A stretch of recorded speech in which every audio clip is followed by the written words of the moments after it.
সূরাতুল বাকারা, জোরে বলেন আল্লাহু আকবার।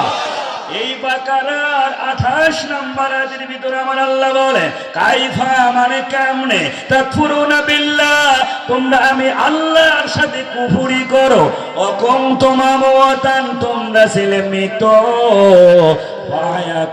আমি আল্লাহ তাআলা তোমাদের জীবন দিয়েছি। জোরে আওয়াজ দিয়ে বলেন তো আমাদের জীবনের মালিক কে?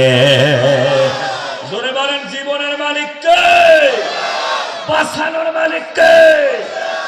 ও কুকসাবাসী গভীর মনোযোগ, আল্লাহ যে আমাদেরকে বাঁচাতে পারে কিভাবে খেয়াল করো। ইন্দোনেশিয়া একটা ঘটনা ঘটে গেল। স্বামী স্ত্রী দুইজন যায় মোটর সাইকেলে, স্ত্রী প্রেগনেন্ট, পিছনে তিনি বসা। কিছু দূর যাওয়ার পরে বড় একটা অ্যাক্সিডেন্ট ঘটে গেল। স্ত্রী প্রেগনেন্ট ওয়ালা, ওনার অ্যাক্সিডেন্টের কারণে ট্রাকের সঙ্গে বেঁধেছে, বিষাক্তরে যখন পড়ে গেল, ওই আঘাতে ওনার স্ত্রী প্রেগনেন্ট ছিল, বাচ্চা প্রসব হয়ে গেল। দূরের থেকে লোকজন ভাবলো সদ্য শিশুই মনে হয় মারা যাবে, কিন্তু বিষয়টা তা হলো না। আশপাশের লোকজন সবাই যখন কাছে চলে আসলো, এখন দেখা গেল যে সদ্য শিশু বেঁচে রয়েছে, কিন্তু স্পট ডেট মা বাপকে দুনিয়ার থেকে নিয়ে আমার আল্লাহ জানায় দিলেন যে আমি আল্লাহ বাঁচানোর মালিক। আমেরিকা থেকে একজন মহিলা নিজের গাড়িতে নিজের বাচ্চাটা তিনি নিয়ে আসতেছিলেন, কিন্তু পাশের সিটে 8 মাসের শিশু একটা শোয়া।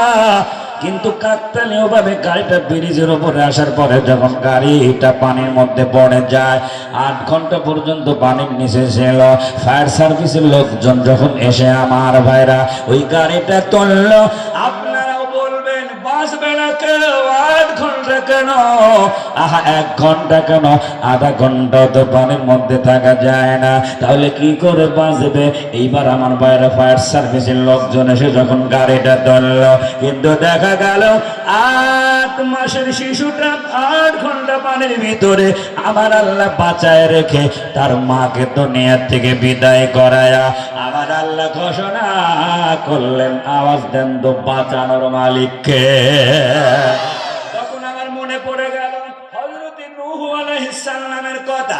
উনি কিন্তু 950 বছর দাওয়াত দিয়া মাত্র 40 জন ব্যক্তিকে দিনের পথে আনতে পেরেছিলেন, কিন্তু একজন বুড়িমাকে নিতে তার শরম ছিল না। প্লাবন হলো 40 দিন পর্যন্ত প্লাবনের মধ্যে এভাবে নূহ নবীর নৌকাটা ভাসতে লাগলো। আল্লাহর হুকুমে প্লাবন থেমে গেল। নৌকাটা যেখানে থামানো হলো, ওইখান থেকে নূহ নবী যখন নামলে দূরে তাকায় দেখে বড় একটা সুন্দর একটা কুঁড়ে ঘরের মতো ঘর। ওখানে তিনি যে সালাম দিলেন আসসালামু আলাইকুম, ওই ঘরের ভিতর থেকে একজন মহিলা